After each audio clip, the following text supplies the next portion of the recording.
Bonjour à tous et bienvenue dans cette nouvelle vidéo concernant l'Atari 2600 en version JR Black Edition, puisqu'elle existe plus communément en version aluminium ici, mais moi je l'ai en version Black.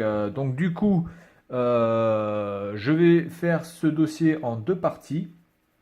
Une partie avec la console et on va dire l'alimentation que je vais vous montrer parce que je trouve que cette alimentation pour cette console est absolument quelque chose de débile. Et puis une deuxième partie qui viendra plus tard parce que je n'ai pas encore reçu ni la manette ni le jeu. Voilà, donc ce sera une deuxième partie où je vous présenterai donc la manette version joystick, la cartouche et puis on testera le jeu. Voilà, donc l'Atari 2600. Alors cette version-là est sortie en 1985, mais l'Atari 2600 est sortie en 1977 aux États-Unis.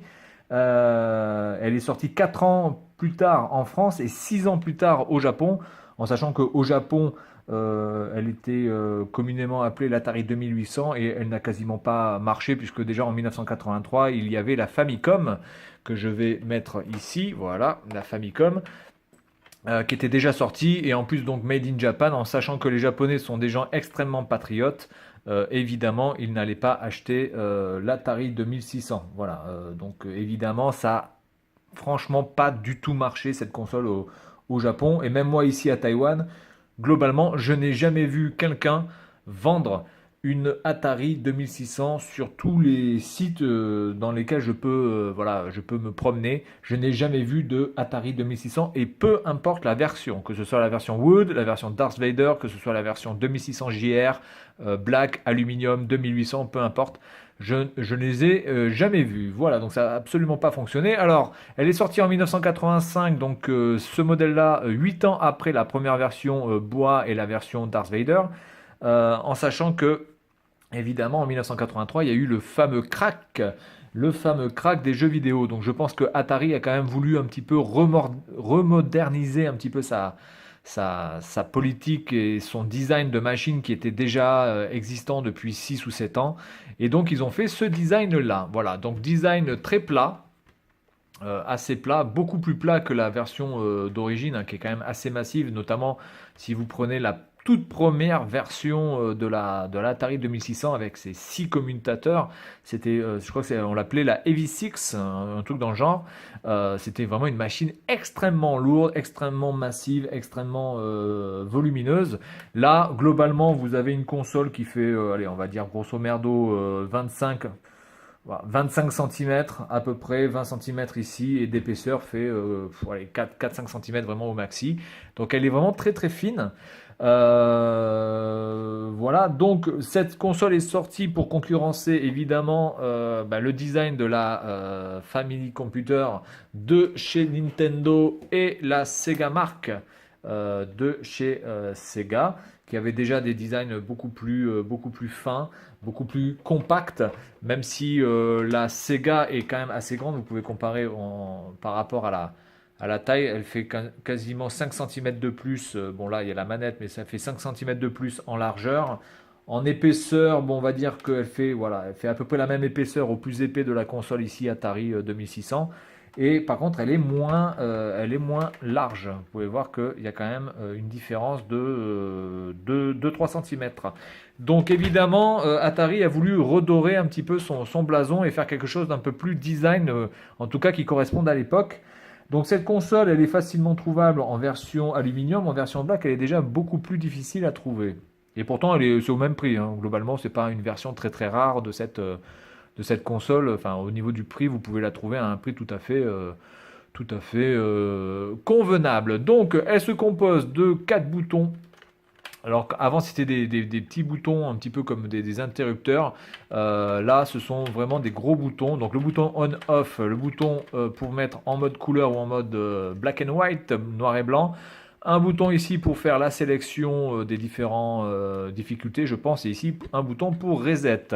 Alors cette version-là bénéficie d'un mode MOD RCA qui a été ajouté après. Normalement, c'est une version comme ça, hein, c'est une version coaxiale. Mais évidemment, le coaxial étant extrêmement chiant parce que évidemment c'est super relou à programmer la chaîne et à trouver en plus une qualité d'image à peu près convenable.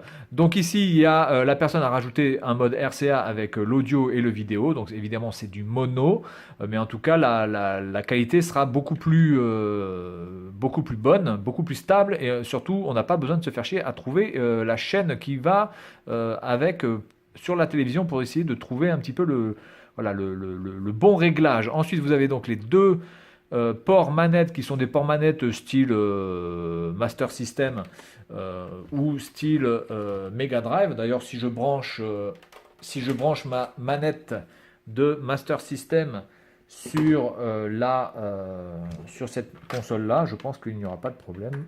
Je peux le brancher. Voilà, ça se branche très très bien. Par contre, je pense que ce n'est pas compatible. Hein. C'est la même prise, mais je pense que ce n'est pas du tout compatible. Je pense que je ne peux pas jouer avec la manette d'une Master System. J'en doute fortement. Ce serait quand même assez bizarre. Voilà, ensuite vous avez un bouton pour, alors on va le mettre plutôt comme ça, puisque comme ça vous pourrez mieux lire. Il y a un bouton pour choisir la difficulté, A et B, voilà. Il y a la prise de courant ici. Il y a la difficulté A et B pour le joueur 1 et pour le joueur 2, voilà, même chose. Et puis voilà, c'est tout. Hein. Et puis le coaxial qui sort ici. Voilà, donc cette console de manière, enfin par rapport au design, franchement, est plutôt, enfin, je la trouve un peu plus stylée quand même que la version basique. Par contre, elle fait beaucoup plus cheap. Voilà, elle est plus belle, je trouve. Elle est en tout cas plus discrète, mais elle est beaucoup plus cheap au niveau des matériaux. Les plastiques sont vraiment pas d'une qualité exceptionnelle. Alors c'est un modèle qui a été fabriqué. Je vais vous montrer un petit peu la plaque derrière. Ça a été fabriqué, je crois que c'est fabriqué en Irlande, il me semble. Hein. Et donc évidemment, c'est une marque américaine, Atari, voilà, avec le numéro de série, etc. Hein. Je l'ai ouverte, je l'ai déjà démontée pour voir un petit peu comment c'était à l'intérieur. Enfin, bon, franchement, ça, par rapport à la qualité de fabrication d'une Family Computer ou d'une Sega Mark, je trouve quand même que la carte mère, etc., laisse un petit peu à désirer. Voilà, donc ensuite, pour faire fonctionner cette petite machine, eh bien, il vous faut un jack comme celui-ci. Un jack voilà, de ce type-là, en version 2.5. En version 2.5, alors je ne sais pas si je vais pouvoir faire le focus là-dessus. C'est toujours le même problème. Voilà, peut-être comme ça va mieux. Ah non, ça va pas. Hop. C'est que je vais le mettre comme ça du coup.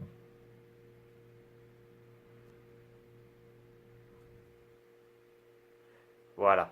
Donc, jack 2.5. Alors, ça peut fonctionner avec un jack 3.5 si vous mettez un adaptateur 2.5, évidemment. Mais je trouve que ce système est vraiment con parce que ça pour moi, c'est une prise d'adaptateur. Il n'y a pas de problème. Ça, c'est à peu près ce qui existe sur tous les modèles. Ce style-là, alors un peu plus gros, un peu plus petit, peu importe. Mais c'est à peu près comme ça. Hein.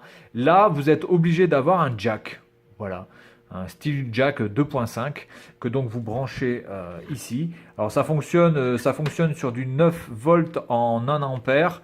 Bon, honnêtement, voilà, ça fonctionne très bien, c'est pas le problème. Mais je trouve que ce système d'alimentation est pas vraiment très très bien pensé. Parce que du coup, pour trouver ce type de jack, c'est vraiment pas quelque chose de facile. Notamment sur eBay, de trouver ce style exact d'adaptateur. Mais en tout cas, bon, il fait le taf. Mais enfin, je pense que s'ils avaient fait un truc totalement comme ça, voilà, juste comme ça aurait été beaucoup mieux, beaucoup plus pratique, en tout cas beaucoup plus universel que ça. Voilà. Bien, voilà, donc c'est tout pour cette première partie concernant l'Atari 2600 version JR, JR Black Edition. Quand j'aurai reçu le jeu et la manette, je ferai donc la deuxième partie et puis on fera une petite démo sur la télévision en direct. Voilà, donc c'est tout pour cette vidéo et puis moi je vous dis à la prochaine. Salut à tous!